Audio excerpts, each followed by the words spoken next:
that sound all right? Was everything loud enough and good? All right. This next one was done by Jay and the Americans. It's one of my personal favorites to sing. And like I said, you can grab your loved one out there and dance to any of these songs. All dancing helps. There's nothing wrong with dancing. All right, we're going to try to do this next one now. Cara mia, why must we say goodbye each time we part? My heart wants to die. Darling, hear my prayer. Cara me up there. I'll be your love till the end. Till the end of. Till the end of.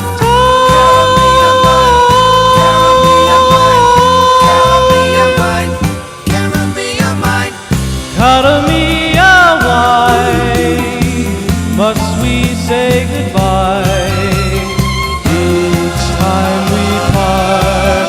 My heart wants to die. Darling, hear my prayer. Cara me up there. I'll be your love till the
Thank you. It's one of my favorites, but it's definitely one of the hardest to do. You gotta wear a belt and you gotta pull it really tight when you do that one. I'm not wearing a belt today because these pants are a little tight. I went on vacation, I had a little too much food in Florida. Could I just get the background a little higher maybe, so I could hear it a little better? This next one was done by the Righteous Brothers. It's my favorite slow dancing song of the 60s, and it was actually made it #1 2 times.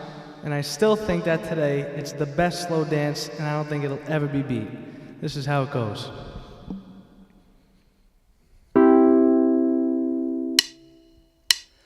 Oh, my love, my darling, I've hungered for your touch. A long, lonely time,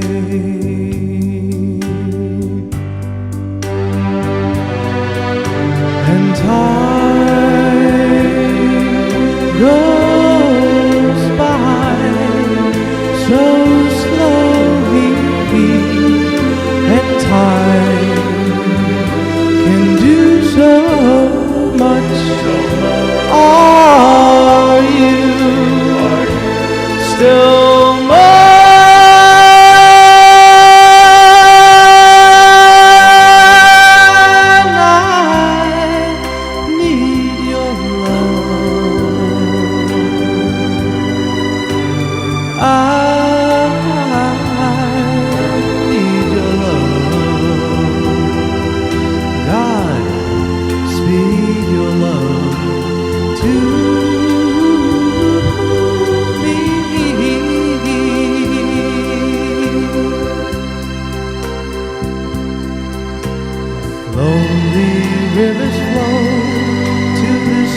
for me, wait for me.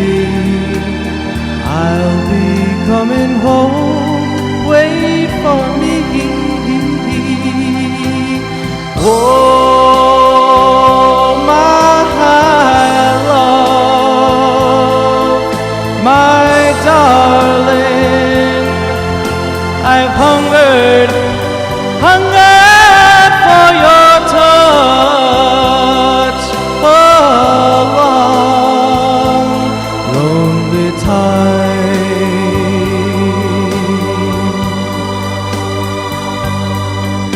and time goes by so slowly, and time can do so much. Are you still mine?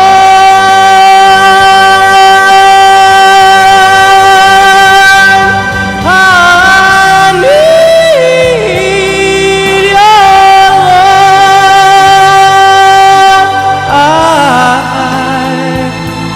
I need your love. God, speak your love to me.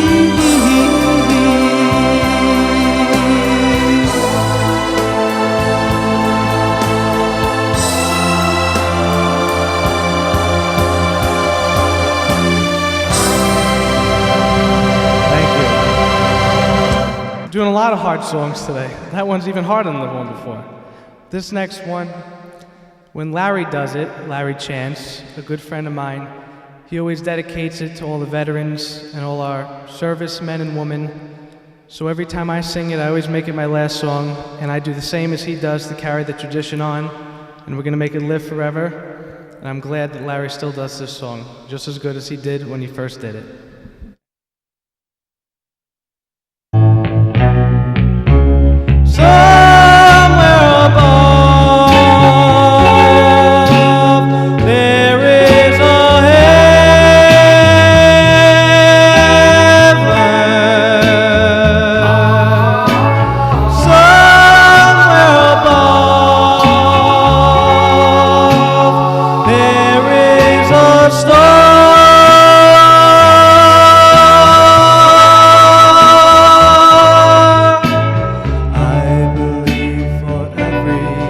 Drop of rain that falls, a flower grows,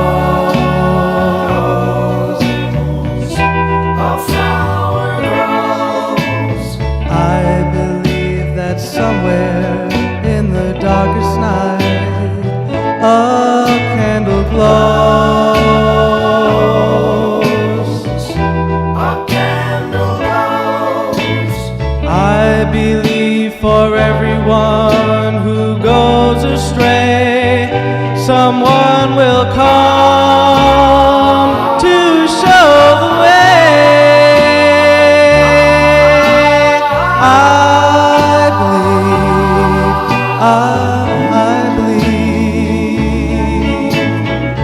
I believe above the storm, the smallest prayer can still be heard.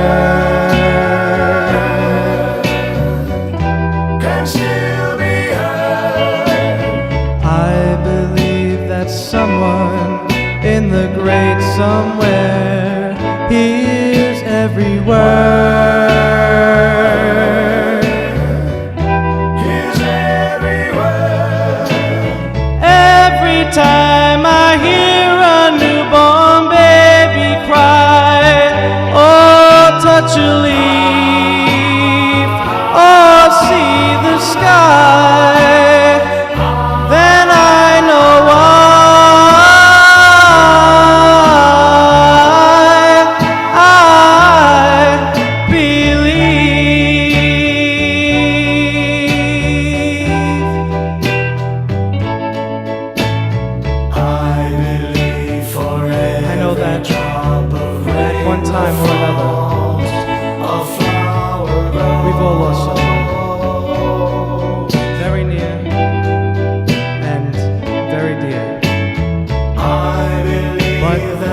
no cause to fear, because there's someone above, watching over them and watching over us. Every time I hear a newborn baby cry, or touch a leaf, or see the sky, then I know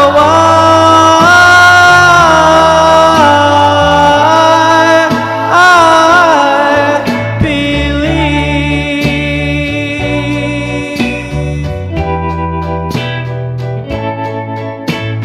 Somewhere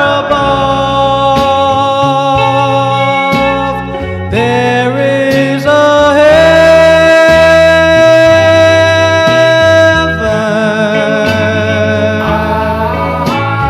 Somewhere above, there is a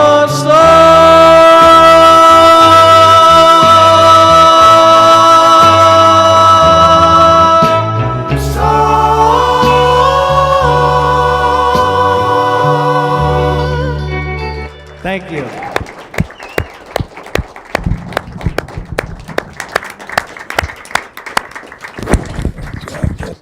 Great job. How about it? Huh? Thanks. Wow. I'll tell you that I was starting to drift off for a while. I can actually see the people, the original artists singing, where in the neighborhoods that they came from, and all of the early shows we did.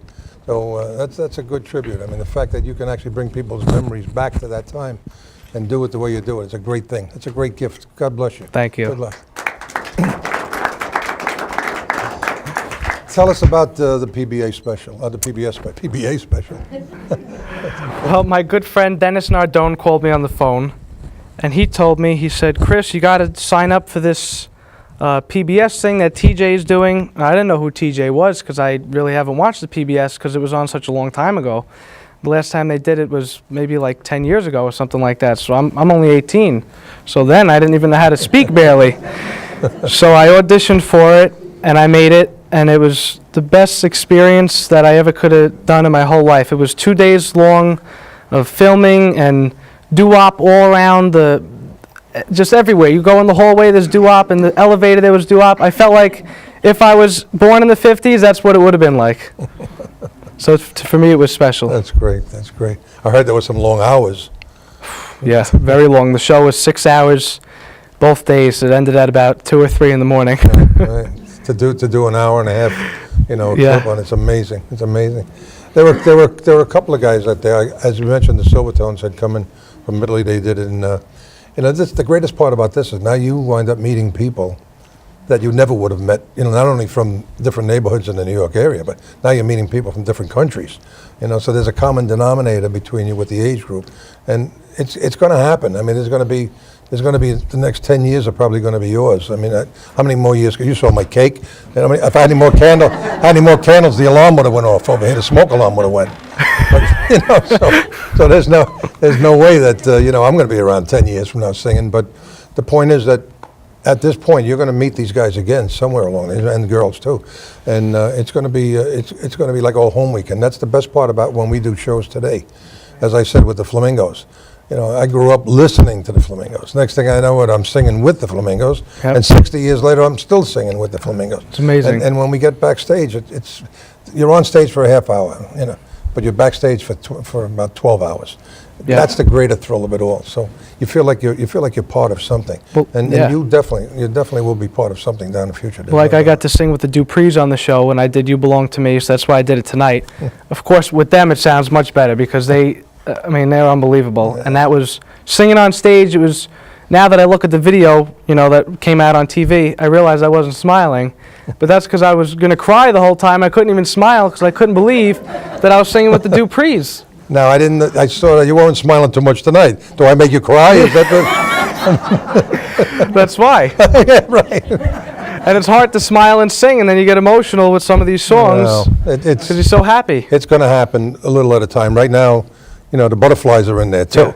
you know, and they're actually battling with you. Definitely. Once you're totally comfortable with what you're doing, it's easy as hell. I mean, all you want to do at that point is sing to the people. You're not worried about the words. You're not worried about listening. Like you said, the monitor was a little low, then it's a little loud, but we're used to that here. I know. It's we never know what's going to come out of there until it's showtime. That's how this business is. It's crazy with the volumes, the sounds. Yeah, of course. But it is, you know, it came off great, and obviously everybody, you know, was applauding to the times of the song that they should have applauded to, because you know, those were the highlights of the song. So you were doing it right. So thank God. No, it's easy. I mean, you're gonna find out that later on, when you see guys on stage doing different things, either physical things or relating to the audience in a comfortable fashion, it's because they're comfortable. And you know, it's like sitting in your living room. Everybody says, how do you do this show? I'm doing this show for 29 years. I treat it like my own house. I sit here and I make believe this is my company. This is people in my house. So I talk to them like they are my company. And you know, if I had to sit there and worry about everything I said, you know, this would not be a fun show for them or for me. Definitely. You know, so that's what it'll come, and you've got the personality for it. So I'm confident that you're gonna do very, very well. Thank you. Isn't that great? Isn't that nice?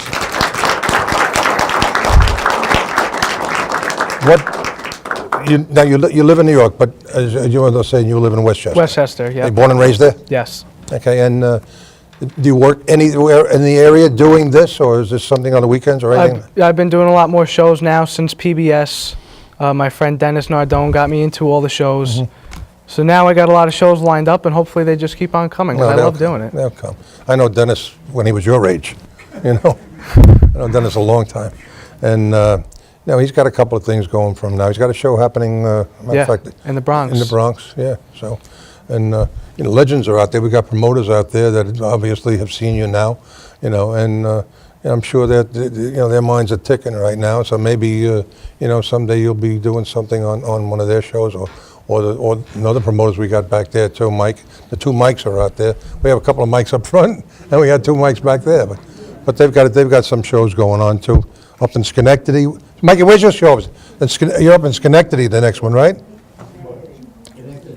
Schenectady, right? Schenectady, April 7th. Yeah.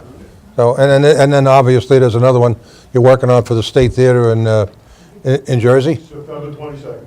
Yeah. So I mean, these are promoters that have been doing this music, you know, for a while. So the next generation is the next generation. I'm getting all kinds of hand signals over here. The thing with these promoters is that they're always looking for something different.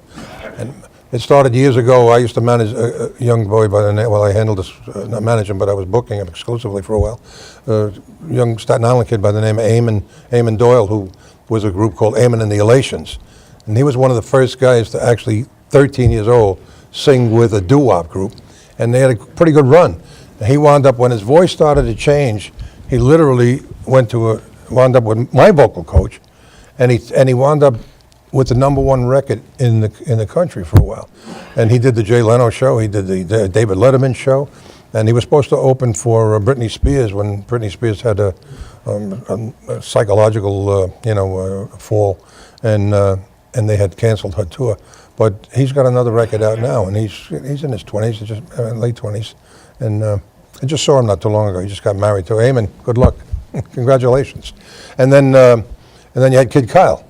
You know, Kid Kyle also started, you know, at the same age, 13, 14 years old. So, and they're finding that there's quite a bit of work for them out there. They've now created their own image, and they're working as themselves, not, you know, out there doing, you know, somebody else's songs and everything. So it's I met Kyle at PBS. A great kid, isn't he? Yeah, he's going to be on one of the shows with me in Stepinac. He's a great guy, and like I said, I watched him grow up too. So it's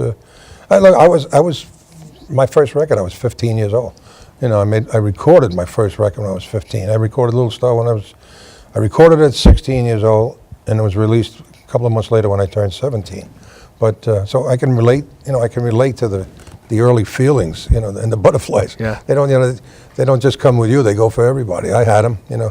My butterflies are all dead right now, but it's, you know,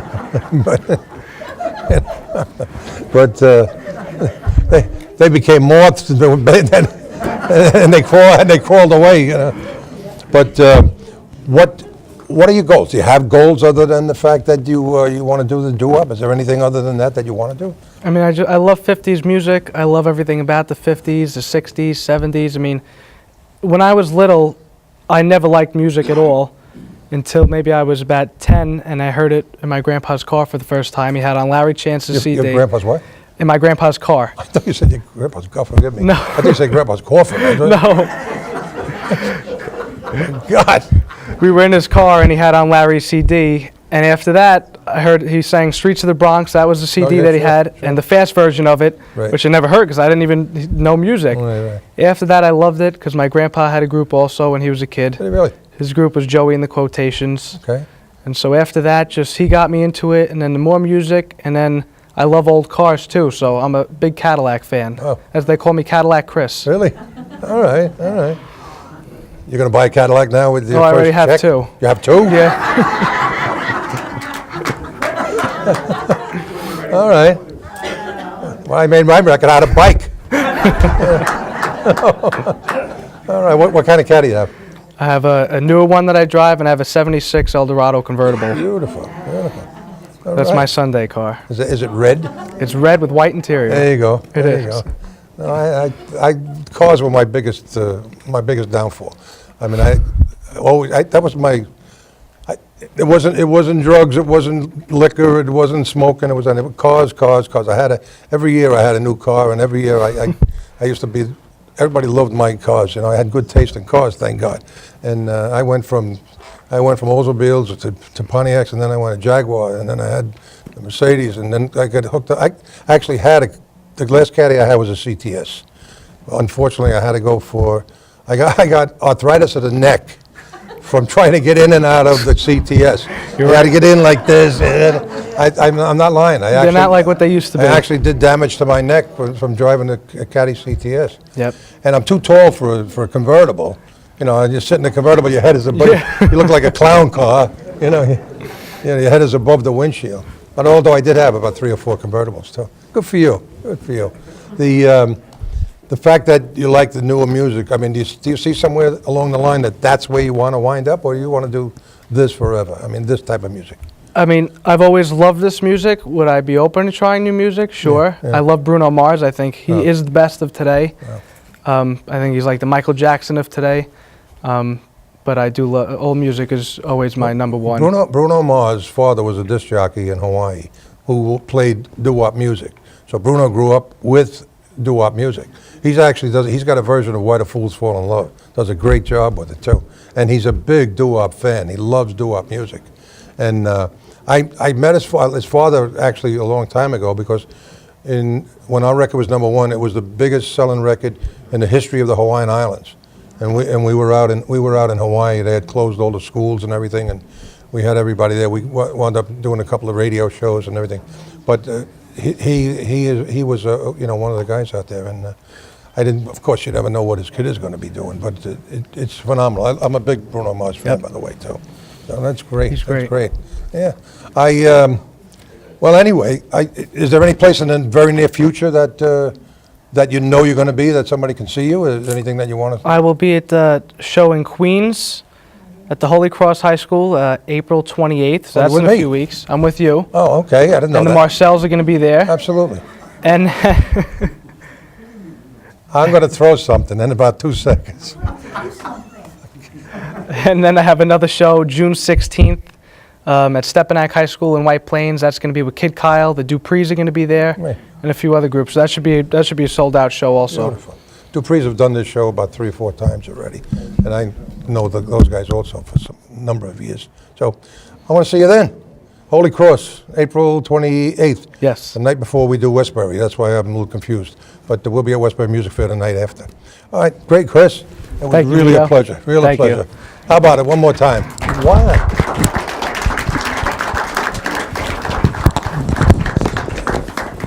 Stay here.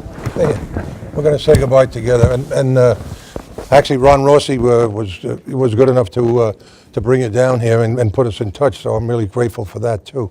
And I want to thank Ciro's. We got Ciro's Pizza, the thin crust pizza. Everybody loves Ciro's Pizza. and any other questions? Anybody have any questions for Chris before we go? Okay. I thought he had a question. He says we have 1 minute. Okay. I want to thank Ron for calling me. He was a pleasure to talk to on the phone. Ronnie's I great. said he's like my family. He sounds crazy. He's crazy like me, and we had fun on the phone together. Hey, that's all. I was happy he called me. No, look, that's the whole audience. We're all crazy. I could see that. You could see this place, right? This place from here, we go straight out. The bus leaves for South Beach Psychiatric Center, goes right from here, right there for therapy. They go I for came therapy. from Bellevue. Yeah, right.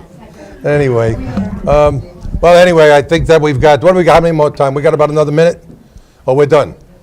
I think we're done. I want to thank you very much.